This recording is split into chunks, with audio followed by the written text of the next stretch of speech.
Wow. Well, first of all, thank you. Gwen, thank you.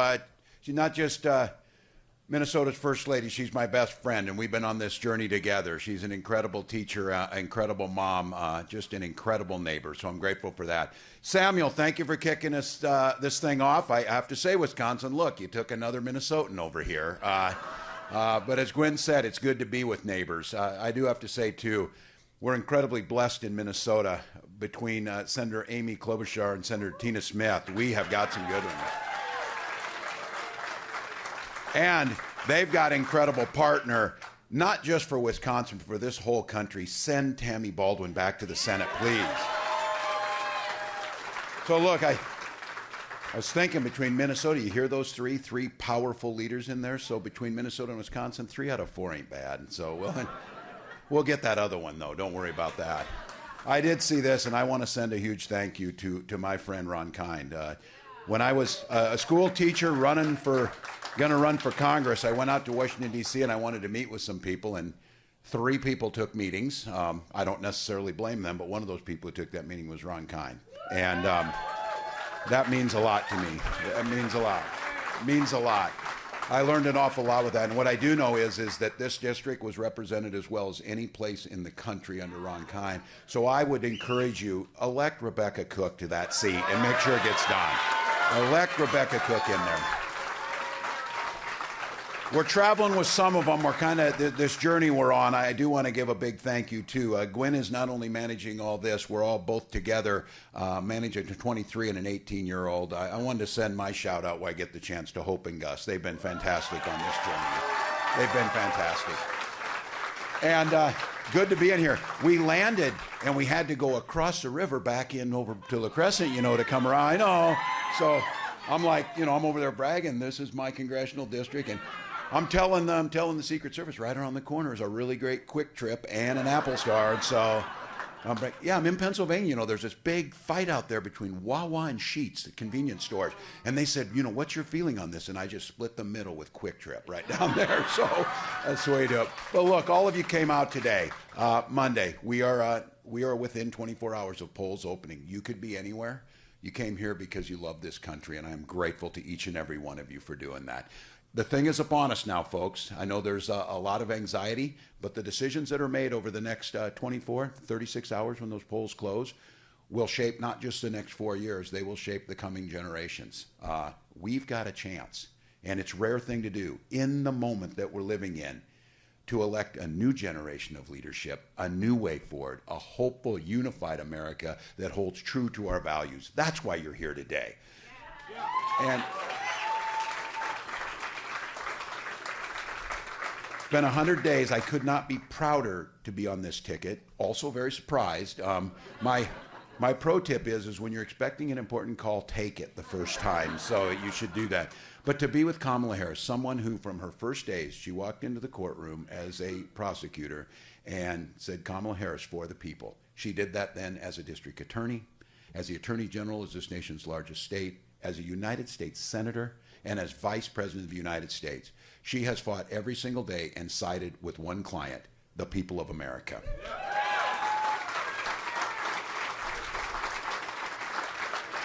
She stood up for women and children against predators and abusers. She stood up with seniors and workers against fraudsters and big corporate interests. She stood up for families and communities against international gangs and drug traffickers. And she never once hesitated to reach across the aisle to work with anyone if it was for the good of the American people. When people would come to her, and you hear her talk about this, and she says this, and we know this, this is what we do out here. She never asked if they were Democrat or Republican. She asked, how can I help you? That's the type of president that she will be. She's done it as vice president. She's done it her entire career. She's talking about an economy where that if you work hard, you don't just get by and skim by. You actually get ahead. Doesn't matter if you're a red state or blue state, big city or small town. Everyone should get a chance to succeed. So I'm in this fight and proud of it. I grew up in rural Nebraska, and I always tell this, you get this, we have this fight when you're in this, when you say I'm from a small town, and I can see people say, how small? I say, 400 people. Oh, not bad, not bad. And then somebody says 350. I said, yeah, 24 kids in my graduating class. And they're like, oh, not bad, 20. And I say, yeah, about 12 of them were cousins of mine. And they say, okay, you win on this one. But look, you know this, when you grow up in a small town, you really learn something about this. You learn to take care of your neighbors. You figure out very quickly you're all in it together. Everybody belongs. Everybody benefits when we work together for the common good. Those are the values that animated my public service, Vice President Harris's service too. And when we win this thing, which we will tomorrow, we will. Those are the values we will take to the White House every single day, focused on lowering the cost of living for middle-class folks, putting more money back in the pockets, again, of middle-class folks. For starters, she talked about enacting the first ever price gouging, federal price gouging on groceries. And these folks out here, you all get this. When I'm across the country explaining this, especially when we're not in farm country, I explain this. I was with a farmer up in Erie, Pennsylvania a couple days ago, and I said, so when fruit prices were cheaper, what were you getting for a bushel of corn? And they'd say, oh, about $4.10 a bushel. And I said, now that food prices are up, what are you getting for a bushel of corn? Oh, about $4.10. That's not where they're taking it. That's not where the money's going to their farmers. What we know is you're paying more for that. They're not getting any more for it. But the phenomenon we've seen is corporate profits are at an all-time high. And that's when we talk price gouging or insulin costs. $35 for a vial of insulin to get you by. We capped that in Minnesota. Kamala capped it, and Senator Klobuchar and the folk capped it for our seniors. Now we want to expand it to everyone. Because here's the deal. That $35 bottle of insulin was being sold for $800. It cost $5 to manufacture it. That's not capitalism. That's not free market. That's price gouging. And that's why you need a federal ban against it. And that's exactly what we'll do. Focusing tax cuts.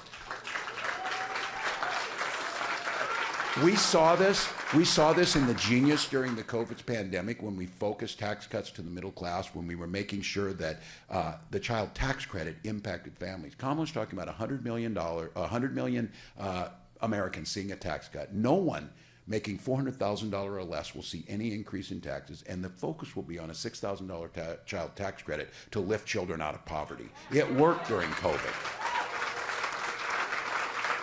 Now, these things matter. The ability to own a home, talking about this, and many of us know this. For myself, it was using a VA home loan that got me into it. And the beauty of a VA home loan is not just that the loan is backed, but that you don't have to pay a down payment. So the proposal to put a $25,000 down payment assistance tax credit for folks buying homes makes all the difference between young people and families getting a home or not. We'll put that into place and make sure that it happens for Americans. And then starting small businesses. These things matter. Starting a small business. Right now, it's been for years, you get a $5,000 tax credit when you start your small business. The average cost of a startup today is $40,000. So when we have President Harris, we have the Senate, and we have the House, we increase that to $50,000. You get more people get their American dream off the ground, and the money goes to focus in communities like this where small businesses on Main Street make a difference. That's a good investment.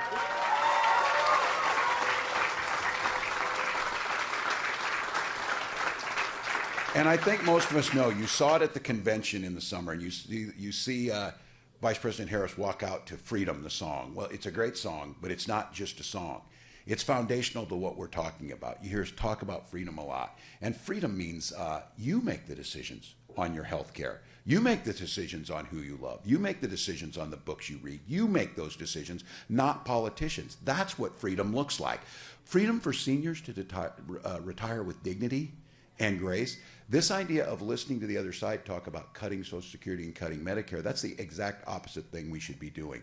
Those are programs that are the greatest anti-poverty programs that we've seen. And that's why Kamala's talking about enhancing those programs, adding in-home care for our seniors to Medicare benefits. Those things make a difference.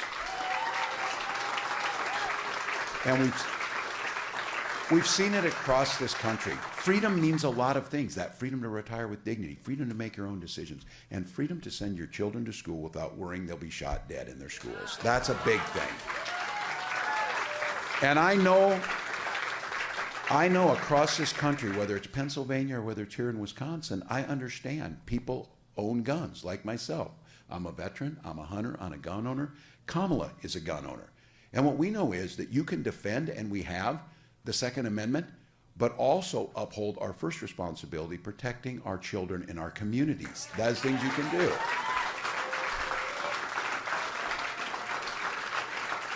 And these elections are won in the last 24 hours. All the work we've done, all the phone calls, all the money we've raised, all the ads that you're tired of seeing, all the placards, all of those things, all of that things that are out there, and you're getting that people are feeling like it's these things coming to an end.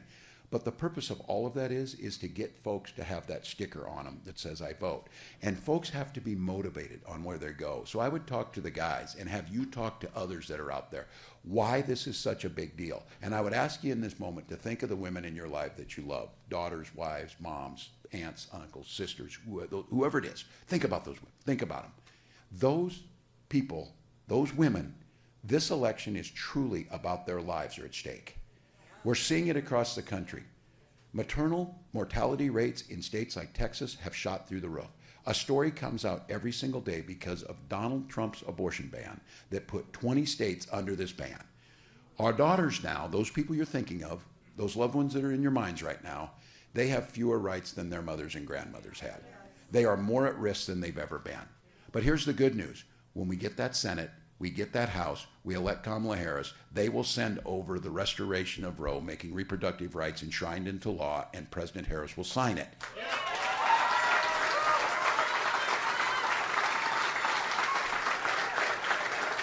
So you know it. You don't need to. The vice president's been saying it, and you know it. She uses the line, and it's so true. We're not going back. This week, you've seen what going back looks like, and it is not where we're going. We have an optimistic, hopeful, unified future going forward. So I'm here today on behalf of Vice President Harris, myself, and people across this country to humbly ask you for your vote, ask you to get out and get others to vote. This is a generational opportunity for us to turn the page, for us to take this momentum going forward. Now, you know we're not taking it for granted. This thing will be won.